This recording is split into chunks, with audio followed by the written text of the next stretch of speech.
Alright, so before we get started on manifold and valve removal, we have to make sure the unit is not pressurized.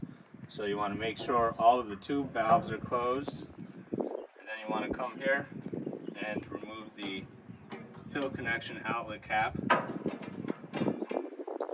then you're going to open the master valve and then open the rest of the tube valves, making sure not to stand in the way of the fill connection, just in case that there's pressure in it. Okay, so now we know that there's no pressure, so we can go ahead and close back the tube valves and get started on the removal process. So the first thing you want to do is take your ratchet and socket and start to loosen the manifold brackets.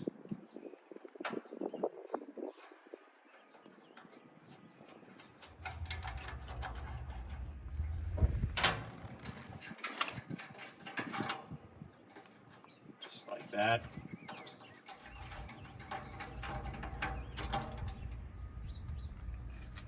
Take the top part of the cap off. That's all you need to remove these.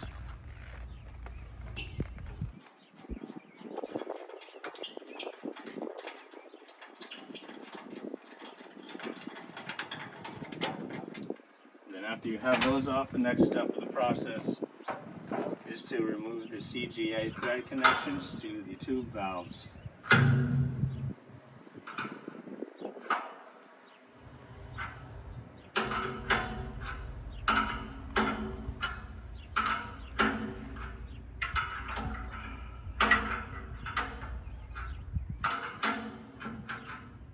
You saw the video.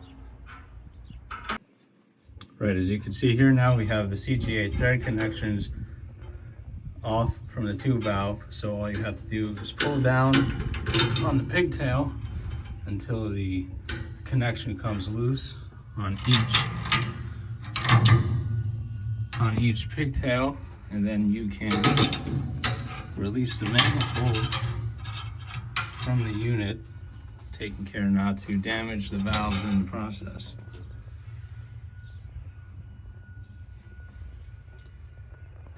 Alright, so now that we have the manifold and brackets disassembled, we can take the tube valve out, which is simply using our fixture here on top of this ratchet, and then we're just going to turn the valve counterclockwise. And you just want to continue to do that until it becomes loose enough to turn by hand. See here, it's nice and loose, so now we could just take this out.